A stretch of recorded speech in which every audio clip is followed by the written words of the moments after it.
Though there is no good way to find out that your wife is having an affair. Some are worse than others. Learning of my wife's infidelity from my mother probably tops the list of embarrassing ways. It was an added humiliation that I didn't need. Before I married Darlene, my mother warned me against her and begged me to find a nice Italian girl to marry.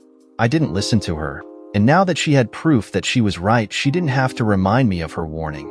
My name is Tony. I was picking up my 10-year-old son, Arthur, from my mother's house. She was crying. The last time I saw my mother crying was 10 years ago at my father's funeral. At first, I thought my son was injured, but I saw him behind my mother playing with the brand new iPhone I gave him for his birthday 2 days ago. Then I thought Darlene, my wife of 20 years, must have had a car accident. With tears forming in my eyes, I asked if Darlene was all right. My mother nodded yes. My mother motioned for me to sit down and asked my son to go play outside on the swing, taking his iPhone from him. After Darlene dropped off Arthur, he showed me his new iPhone. He had unknowingly recorded Darlene in the car on the way over. My mother then played a recording on my wife's phone call. My wife was making plans with a man named Scott to go away in a few days for a weekend to Las Vegas. She would tell me that it was a business trip and they would have a long weekend of fun. They would leave early Friday morning. She was now on the way to his house after she dropped off our son at her mother-in-law's, and Scott explained that he would meet her there in 30 minutes. She should use the key under the big planter to let herself in. She had hired Scott's attorney to file for her divorce from me. She and Scott bragged that when they returned from their trip, she would tell me the truth, claim I beat her, with a black eye courtesy of Scott, and have me arrested for spousal abuse, jailed, and take everything I owned, including my son. They laughed at how I was just a stupid, boring, clueless car salesman. Darlene said that soon I would be Bubba's new love interest in prison and laughed. Once I was in prison, Scott would move into my house, make love to my wife on our bed, force my son call him dad, and prevent me from ever seeing my son again. That was the end of the recording. My wife had no idea that her secret life was now revealed. At first, for just a moment, I thought it might be possible to reconcile if she stopped the affair right now. Then I realized that there was no hope for a happy ending. They weren't planning my divorce. They were planning my destruction. In a few minutes, my love for my wife turned into anger and disgust. I couldn't understand how or why she could hate me so much. Why couldn't she just file for divorce? Why did she have to frame me for a crime, destroy my life, steal my son from me, and have me jailed? She and Scott wanted to go scorched earth on me, so now I would do the same to them. As the shortest kid in all my elementary school classes, I quickly learned that if I didn't fight back decisively against any tough guy, the bullying would never end. I never won any of those fights, but none of those a-holes ever tried again to bully me or fight with me. When the tough guy threw a punch, I would grab his fist, bite his wrist until he opened his fingers, and then I would quickly bend back one or two of his fingers until they broke. It may not have been elegant, but it was effective. I recognized my adversary by his name and voice. He worked with my wife at the same real estate agency. He was much taller than I, much more muscular and totally self-centered, a trait he shared with my wife. He lived about a half-mile from me. I'd been to parties at his house where, after more than a few drinks, he bragged about being a stud and being irresistible to married women after his recent medical procedure. A few more drinks later, and he bragged that he had an injection done to make him about 1.5 inches thicker, down below. He called his doctor the Injector General. I thought he was too much of a shit to be a threat to my marriage and dismissed his bragging. That was a major error on my part. It wasn't that I trusted Scott. I trusted my wife. I always laughed at men who were constantly suspicious of their wives and always checked up on them. I always thought that was silly. Now I realized that these men were smarter than I was. Still, I didn't want to go through life as an amateur sleuth, or worse yet, her prison warden. What's the point of living with and loving a woman you didn't trust? My impression of Scott was that he was an arrogant a-hole who always smirked at me when we met. He was single with few expenses other than a fancy car and fancy clothes. He always bragged that he was living la vida loco. I'll give him a la vida loco up his number 5. My mother had a Sicilian temper. I want to wring her neck until she's dead. My mother whispered. What will you do? My mother asked. I don't know yet, but I'm sure as hell going to make it epic. I wasn't interested in just revenge. I was consumed by visions of their annihilation. It was also a matter of self-preservation. I had to destroy them before they destroyed me, and more importantly, before they destroyed my relationship with my son. Tony, don't do anything rash or violent. My mother said, you must stay out of jail for the sake of your son.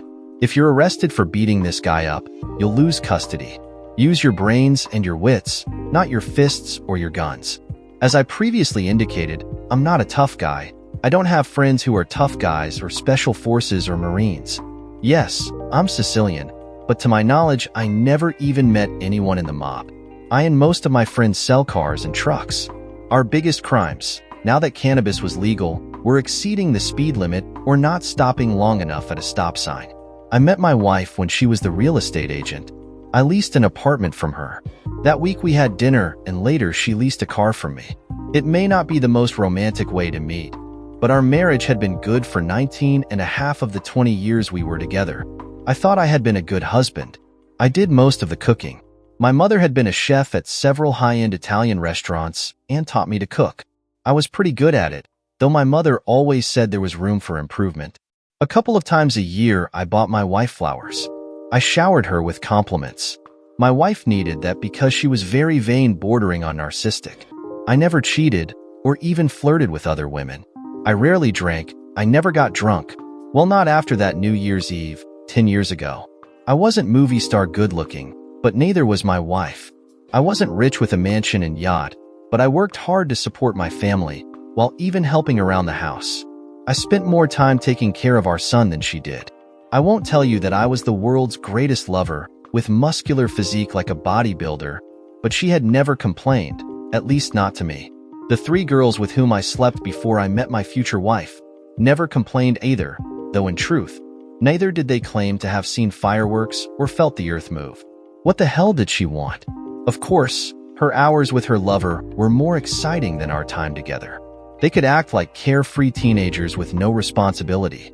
It was forbidden and filled with novelty and the excitement of cheating and someone new. They didn't spend their time together worrying about paying bills, grocery shopping, repairing the house, and helping a child with homework, or pretending to laugh when he told us his 4th grade version of a joke. Scott never took care of Darlene when she was sick, or held a wet washcloth to her forehead as she vomited into the toilet like I had on more than one occasion. That's the other side of romance in a marriage, the side that separates permanent real love from mere temporary sexual infatuation. I decided that her cheating had nothing to do with me, but with her craving novelty and excitement. Looking back in time, it was now clear to me that my wife had been having an affair for at least 6 months. Suddenly, she had to work late one Wednesday a month showing houses. What the two of them did during the workday was still a mystery, but now I had a clue. I needed to double-check her infidelity. As I drove my son home, we detoured past Scott's house and I noted my wife's car parked outside. I returned home, with tears in my eyes, and erased the incriminating recording on my son's iPhone. I went to my bedroom, turned on the stereo to drown out any noise, and then cried into my pillow for an hour. I looked into the mirror and saw how red and puffy my eyes were. I showered. My wife was home 2 hours later for dinner time. She kissed me as if nothing was out of the ordinary. I noticed that her hair was damp. She too had recently showered. She asked why my eyes were red, and I told her that I got some shampoo in them while I showered. She brought home Thai food, which she loved. As we sat down for dinner, I asked about her day.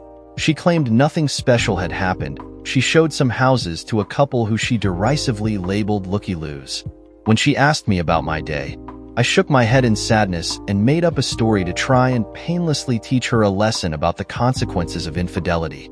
I told her of a story I read on the internet about a man who found his wife cheating on him when he returned home early from work.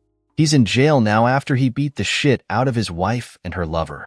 His wife used to be beautiful, but I think he knocked out all her teeth, and her boyfriend's Johnson is half to the size it used to be. I guess he won't be using it anymore with women who are married, or I guess another kind of woman. It's exactly what he deserved. My wife was shocked. The scumsucker.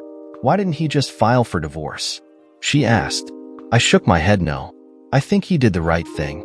Maybe he'll go to jail for 6 months, but if there are any married men on the jury, he won't be convicted. She and her lover, however, will carry those scars for the rest of their lives. I think he was perfectly justified. If I were in his shoes, I'd have done the same thing. I took my wife's chin with my hands. "You have such beautiful teeth." My wife looked at me with shock on her face. I wouldn't, however, have been so obvious. I wouldn't want to go to jail. I would have stalked them both, found an opportune time, and while wearing a mask, tasered both of them, then beat the crap out of both of them. Lucky for me that I'm married to a woman who's always been faithful to me. Isn't that right, dear? My wife rose from her chair, weak on her feet and shaking as she kissed me. Of course, dear. I'd never do anything like that. Then she went over to the liquor cabinet and poured herself a glass of Bailey's Irish Cream, drank it, and then poured herself another. I took my wife's hand and told her how much I loved her. I told her that if she cheated, it would destroy me and our son. She swore that she never did and never would. I think her lies hurt even more than her adultery. Good, I responded, because I would never want to harm you. I thought I had scared my wife straight, and she was smart enough to take the hint and end her affair, but she wasn't as bright as I had previously thought. She told me that she was attending a real estate symposium in Bakersfield for the weekend. I told her that was exciting, and I would enjoy spending the weekend with her there. "That's not a good idea," she responded. She would be in classes all day, and too tired to enjoy any time with me afterwards, and besides, Bakersfield was completely boring, with nothing for me to do there while she was in class. She would be leaving at 11 a.m. on Friday from her office. I agreed with her and said I wouldn't go. She seemed relieved. I remembered my mother's warning not to use my guns, and that gave me a plan for revenge, and I thought it was a good one. I went to the basement and opened my gun safe. I pushed aside my Colt 1911 .45 caliber pistol and the Beretta 9mm. I bought those in the past few years, and they were registered with the state, leaving an unwanted indelible trail leading back to me like Hansel and Gretel's breadcrumbs. I took out an ancient Browning .22 caliber pistol that I had inherited from my dad, who inherited it from his dad before gun sales were recorded. There was no record of the original purchase over 70 years ago that would lead back to me or my family. I put on latex gloves and disassembled it, wiping off any fingerprints from the pieces as well as the bullets in the magazine. Then I put it back together. I threw away the box of .22 caliber ammo in someone's trash can a mile away from my home. Now there was no evidence that I had ever owned a .22. Later, I went to a hardware store at the other end of town and with cash bought zip ties large enough to handcuff people. Of course, I wore a big hat and sunglasses in case of security cameras. My plan was simple but required some good luck. I also made a phone call to the Bakersfield Casino and Hotel. It was part of my alibi in case my plan went south. The next morning, I watched Scott leave for work. I used the key he told my wife that he hid in his planter and entered his condo. I found his computer and searched on Yahoo and Google about a bunch of terror outfits. I figured that if they were leaving Friday afternoon, I had just barely the window of opportunity that I needed. He would probably be packed up Thursday night. I had to find a way to get into his suitcase. I had no way of entering his car trunk, so I had to disable his car and force him to take my wife's car, for which I did have a key. On Thursday night, I went for a walk. I drove to a block from Scott's house and punctured 2 of his tires with nails that I left in the clean, shiny, obviously brand new tires. Then I drove home. The next morning, my wife received a phone call from Scott and had to pick him up to drive him to work. So far, so good. I drove to work, parked away from the security cameras, clocked in, and then took a bathroom break. I quickly drove to my wife's office and parked a block away. I opened the trunk on my wife's car, and while wearing rubber gloves, I placed the handgun and zip ties in Scott's suitcase. Then I drove back to work with no one aware I'd been gone. For hours later, I received a frantic phone call from my wife. She was under arrest at the airport and needed me to post bail and hire a criminal lawyer for her. "What the hell are you doing at the airport?" I screamed. "It's complicated," she replied. "Let me speak to the cops," I said, while trying to remain calm. The TSA inspector explained that my wife was with a man who tried to board a plane with a gun and zip ties for handcuffing people. They were both under arrest. My wife would be transferred to a federal holding facility awaiting further investigation. I thanked him and hung up. You probably wouldn't be surprised to learn that I didn't post bail or hire a lawyer for her. Her parents did. They also retrieved her car. At their trial, my wife and Scott's defense was based on the theory that I had planted the gun and zip ties after I learned of their affair. Easy to claim, not so easy to prove. When the prosecution placed into evidence Scott's browser history of researching various terror outfits, the defense claimed that I broke in and did it, but they couldn't prove how other than that I guessed where he hid a key to his place. From the look on the lawyer's face, even he thought that was a stretch. Their lawyer grilled me for an hour on the witness stand, but never laid a glove on me.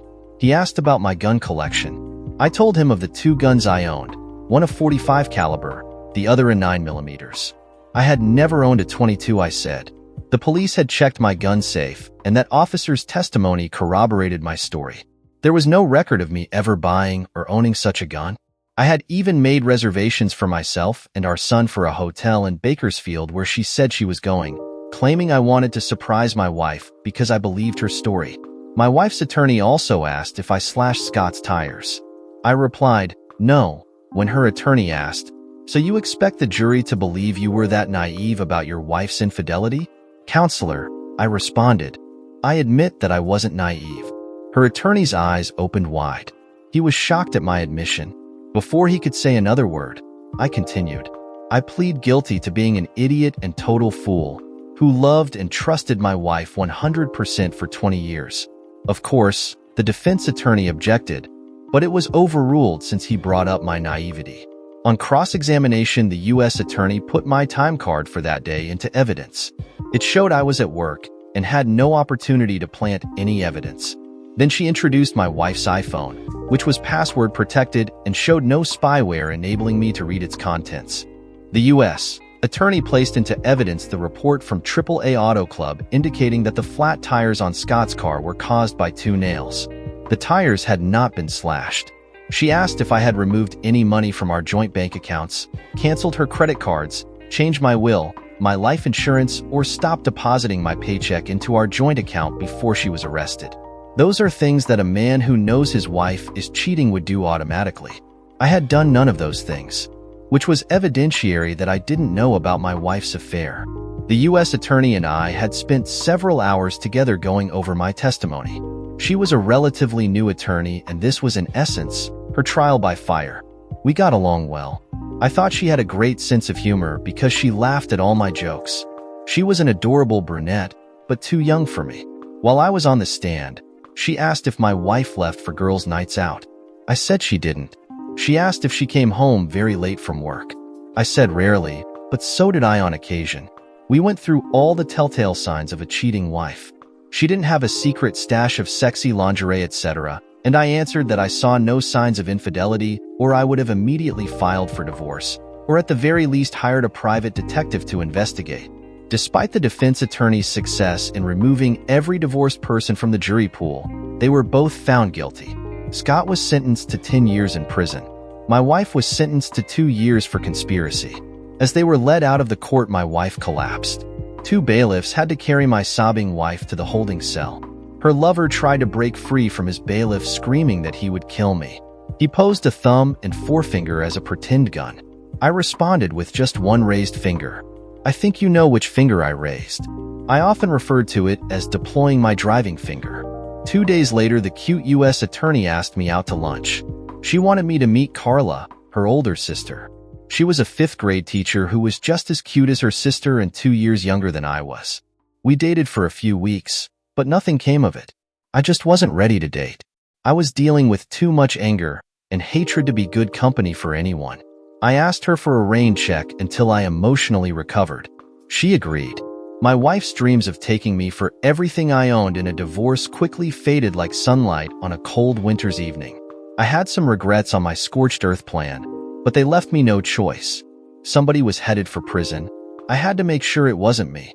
It was only a question of who struck first. If they hadn't bragged about keeping me from my son, I wouldn't have done what I did. There was no way I'd let them destroy my relationship with Arthur. That was the tripwire, the fatal mistake that led to their downfall. 6 months later, my divorce was final. My jailbird wife received nothing from our divorce. Once I took our son to visit his mother in prison, but he was so traumatized that I never again took him to see her, though they do write to each other. I phoned Carla and we began seeing each other. I don't know where our relationship is going, but so far, I don't see any red flags or other warning signs. Carla seems to have a weakness for my homemade spaghetti bolognese. That's another advantage of being raised and taught to cook by a Sicilian mother. After I made clams casino and lasagna for her, Carla moved in with me. I don't know what happened to Scott in prison. Darlene was now the property of Butch, her 300-pound cellmate, a former professional male wrestler who now claims to be a woman despite still having a tool. That's California for you. He shaved Darlene's head to show that he owned her. She and Butch were in Folsom Federal Prison for women living La Vida Loco. Now for the second story. My name is Terrence. Please don't call me Terry. It points out my shortcomings and makes me sad. Terry is a name for a fun-loving, devil-may-care kind of guy pursued by beautiful, dangerous women. I'm not like that. I'm a serious science major. I'm so ordinary and average that I'm almost invisible, especially to women. I'm so plain and undistinguishable that I would make a great spy. If that wasn't bad enough for me in the romance department, I was a physics major, like my brilliant father, and a nonviolent pacifist like my Quaker mother. If I ever wrote my autobiography, I would title it, The Invisible Nonviolent Nerd. Despite my lifelong lack of luck with girls, suddenly and inexplicably, I was pursued by two beautiful college co-eds in my freshman year of college. Apparently, I possessed some sort of quality that foreign girls found attractive, unlike all the American girls in high school who found me boring. So, you can imagine how shocked I was when my beautiful ex-girlfriend, Anastasia, or as I like to call her, the Dragon Lady, shot and killed my beautiful new girlfriend, Lana. I never knew I possessed a quality that would make a beautiful, exotic woman kill for me. Being a physicist means solving mysteries. Women, however, were a mystery I would never solve. On our first day in the autumn semester of my freshman year in college, I met the Anastasia, or as I called her, the Dragon Lady, in the cafeteria. She was also in all of my classes, which was an odd coincidence.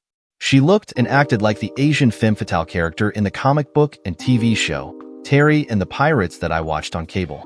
Of all the boys in the cafeteria, most of whom were taller and better looking than I was, she sat down next to me to talk.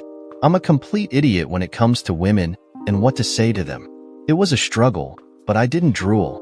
I undiplomatically asked why she was talking to me instead of any of the far more handsome boys at the next table. She said smart men were her weakness. I could hardly catch my breath. She wore a traditional Chinese-style turtleneck silk dress, a cheongsams, with a silk screen of a fire-breathing dragon on the back. The Dragon Lady was beautiful, brilliant, mysterious. She seemed a little bit dangerous, and to be perfectly honest, you might call her sinister. She had long black hair and dark eyes that looked right through me. That's why I should have run away, but instead, I fell in love. I could count on one hand all the women who had ever flirted with me. Actually, I could do it on one finger.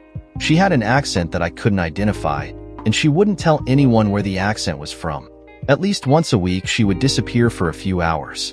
She would never tell me where she went or what she did. She wasn't as affectionate with me as I wished.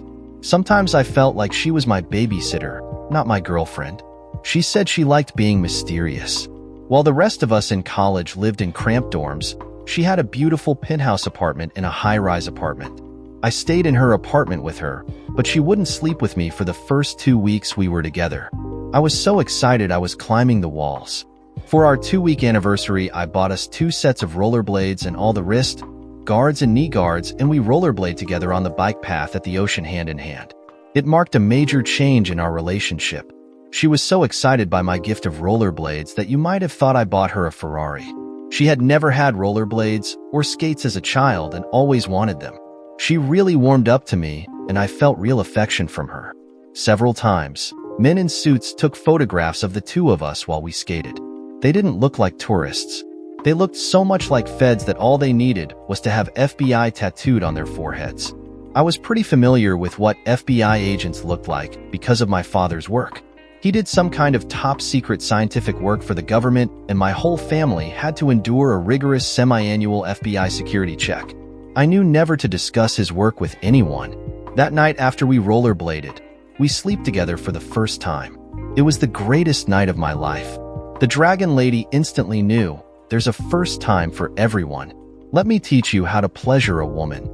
She whispered. It was the greatest class I ever took. Judging by her reaction, I passed the final. So now we were Terrence and the Dragon Lady. Anastasia didn't understand the reference until later when I showed her some Terry and the Pirates comic books. She laughed so hard that tears came out of her eyes, and then she kissed me. I felt like this was my first time at bat, and I had hit a grand slam home run. We got along great and had a lot of respect for one another with one exception. She couldn't believe how much sugar I put in my coffee. She called me her pre-diabetic lover. She had a peculiar habit when we walked arm in arm. She had to have her right hand in her jacket's right pocket. She would only hold my hand with her left hand. I thought it was silly but said nothing. One night, after some Thai food, Anastasia had an upset stomach. For at least an hour, I held a cold, wet washcloth to her forehead as she vomited into the toilet. "I hit the jackpot when I found you," Anastasia said, and then heaved again. Though normally she seemed to be the strong and invulnerable one in our relationship, I was captivated by how defenseless she was now that she was sick. Being able to care for her that evening made me feel stronger and deepened our bond. I was definitely not a macho he-man, but I instinctively understood how to care for a woman I loved. As I said that to myself, I was struck by the realization that I was actually in love for the first time in my life. For the first time in my life, I understood what being in love felt like. It felt amazing. For 6 weeks, life was good. No, it wasn't just good. It was in fact great. I didn't have a lot of money to spend on her, but she didn't care, or at least she never said anything. The wardrobe in her closet cost more than my car. I took her to the zoo, the Griffith Observatory, and many more free cultural places, and we had a great time on the cheap. I couldn't wait to take her home to meet my parents. One Saturday night, we went to see a play in downtown Los Angeles. She looked extra special gorgeous. She wore her hair up, with a long, sharp Chinese-style hair pinned through it. Because I couldn't afford the parking lot, I found a space for free a few blocks from the theater. After the show, we were walking back to the deserted street when 3 big guys waiting next to my car blocked us. I didn't know what to do, but Dragon Lady did. She laughed, which infuriated them. One held handcuffs in his hand. The other 2 aimed guns at us. Dragon Lady's right hand was as always inside her coat pocket. She apparently had a gun in her pocket and shot them through her coat. One was hit in the chest, and the other 2 in their heads. The one shot in the chest lunged at her, knocking the gun from her hand. Anastasia turned sidewise and kicked him in his face, which stopped him for an instant. Then she took out the long, sharp hair pin from her hair and plunged it into her assailant's neck, which ended his attack. After she picked up from the ground her snub-nosed Colt Python 357 Magnum revolver with a sawed-off hammer, she put a round into his head as he choked on his own blood. A nondescript van laid rubber as it raced away. She didn't bat an eye, but took my hand, and we quickly entered my parked car. She did mention how pissed she was to have ruined her beautiful coat. To say I was totally freaked out doesn't even begin to express my feelings. "Who are you?" I asked. She just smiled and didn't answer. "Are you some kind of spy or assassin?" "Well, I suppose I could be both, but let's just say I'm a girl who was once mugged and is now always prepared." Then she took out her cell phone, made a call, and whispered what sounded like, "Clean up 2 blocks south of the Dorothy Chandler on Grand Avenue on the east side of the street." But I was so upset that I can't be sure that's what she said. I didn't know why she had to kill them. If it was a mugging, we should have just given them our money, though I was puzzled why one of them held handcuffs in his hands. My mother was a Quaker, and that's how I was raised. We're nonviolent pacifists. Loving a killer tore my heart out. I tried to balance my love for Anastasia against the values I was raised with. Now that I saw her kill 3 men, I could never take my Dragon Lady, a killer, home to meet my pacifist mother. I stayed awake all night until I came to a decision. In the morning, I told her I would never reveal that she shot those men to anyone, but I could no longer stay with her. Violence was against all the beliefs I held dear. She accepted what I said. I saw tears in her eyes as she kissed me on my right cheek. Then I took my suitcase and left her apartment. As I left, I heard her whisper, "I really loved you." I got into my car and cried for a half hour before I pulled away. How could I love such a cruel, cold killer? How could she kill so easily while being so kind and loving with me? I'll never understand women. We saw one another every day in class, but didn't speak to each other. We only nodded. In the cafeteria, I sat with friends. She always sat 100 feet away, alone. I missed her a lot and was tempted to run over and kiss her, but I didn't. To tell the truth, as much as I loved her, I was also that much afraid of her. A week later, I was rollerblading alone on the bike path, lost in my memories of Anastasia, when an incredibly beautiful girl lost balance on her rollerblades, falling and taking me down with her. My pants were torn, but neither of us were hurt, so we just laughed. The girl, Lana, offered to buy me a coffee to make amends, which I immediately accepted. Over our extra-long coffee break, she told me that she had 2 tickets to a jazz club and wanted to go on date with me that weekend to the club. I love jazz and was very excited. She was very touchy-feely with me and I loved it. She told me about her family. Her father was a police officer, as was her mother. I explained that my dad was a scientist and my mom was a 4th grade teacher at a Quaker school.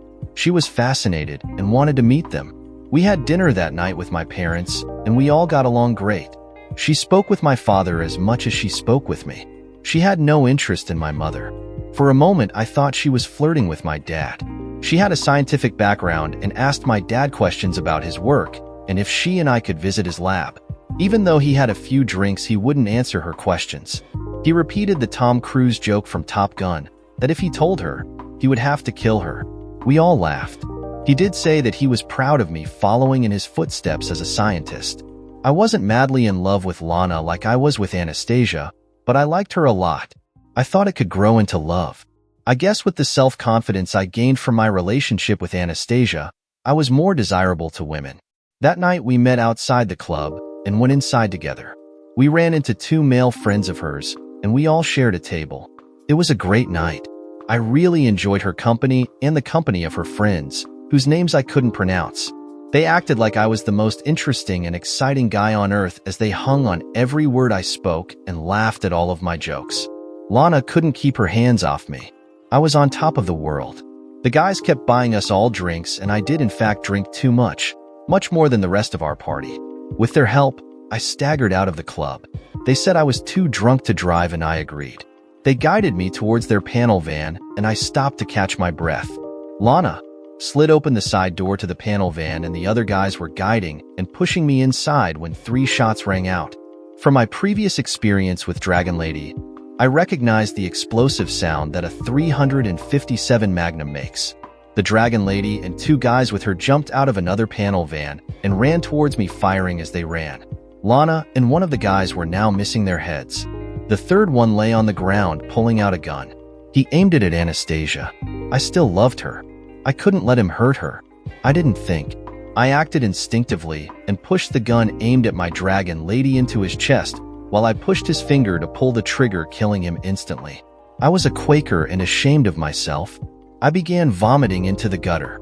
Anastasia administered a coup de grace to the heads of Lana and her 2 friends, then ransacked their pockets, taking their wallets and cell phones. She asked if I was all right and tried to kiss me.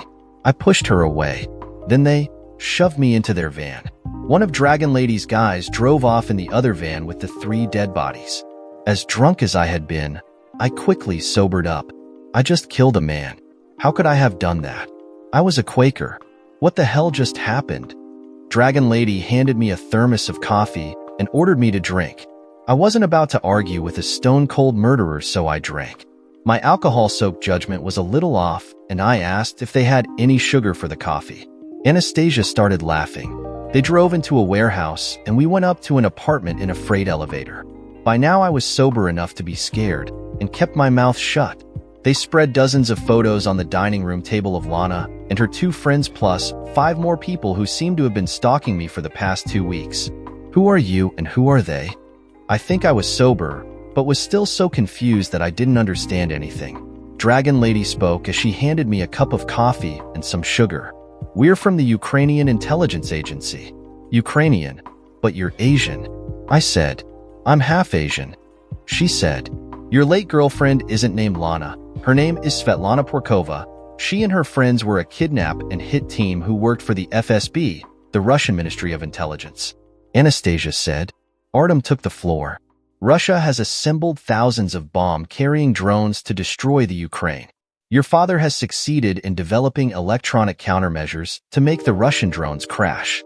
The Russians planned on kidnapping you and threatening to kill you unless your father revealed how his countermeasures could be overcome. Then Anastasia spoke. I was assigned to shadow and protect you. That's why we were ambushed outside the play we saw that night. Unfortunately, they didn't give up. It actually worked out well that you broke up with me. It enabled us to flush them all out. I think I looked like a love-sick puppy when I said to Anastasia, "You used me as bait. So, I was just a job for you?" She took my hand. Yes, at the beginning, but it turned into something more, a lot more for me. Artem put his hand on my shoulder. "You're all she's talked about for the past month. You must be awfully special." I think I blushed. I was heavily conflicted. I was raised to be a non-violent pacifist, even if it meant my death. Anastasia had saved my life. Twice. But she had killed us 6 people to do it. On one hand, my upbringing told me that this was evil and she was wrong. On the other hand, because of her actions, I was still alive. I liked being alive. My mother's religion was a noble abstraction, but I now understood the concept of kill or be killed. I decided that it is morally okay to kill a murderer, if in the long run it saves lives, especially if one of the lives is mine or the woman I loved. I ran through all of the many hours of philosophical discussions I had in Quaker schools about nonviolence. Now, however, I understood that this decision was easy. It all came down to this: life or death, them or us. It now seemed so simple and clear. A man tried to kill the woman I loved, but I killed him first. I felt guilty that I didn't feel guilty. I tried to rationalize that I acted in defense of another, but the Quaker religion does not acknowledge that exception. I guess I was no longer a Quaker. I wanted to stay alive, so I did what I had to do.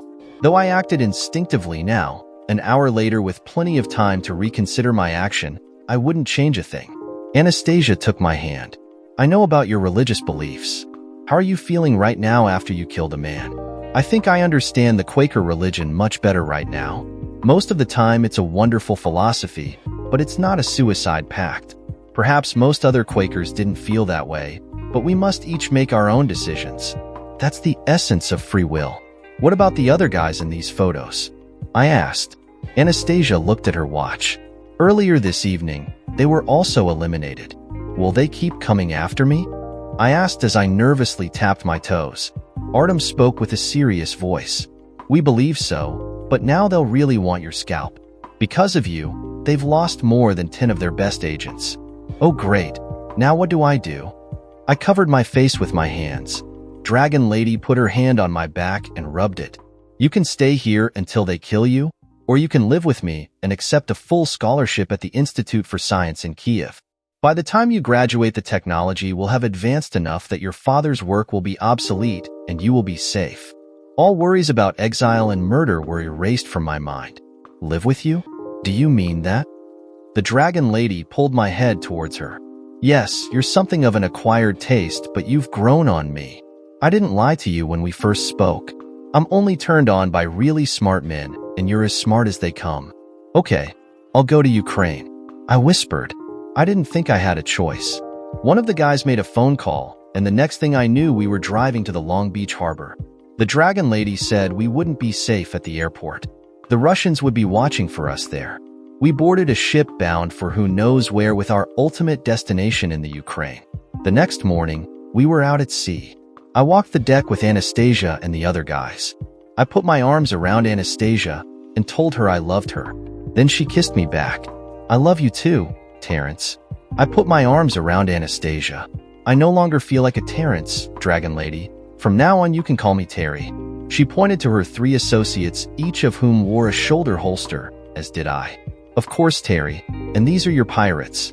Dear listeners, sending loads of love to Ronald Burns for his contribution, and to all our listeners, thank you for being part of this literary journey with us. You can check out Ron's work at Amazon, and we have shared the links in the description box below. And if you want to share your work with us, please send your work at the email mentioned in the description box, and we will publish it for our listeners at Lost Love Chronicles. Please share your thoughts in the comment section, and don't forget to like, share, and subscribe.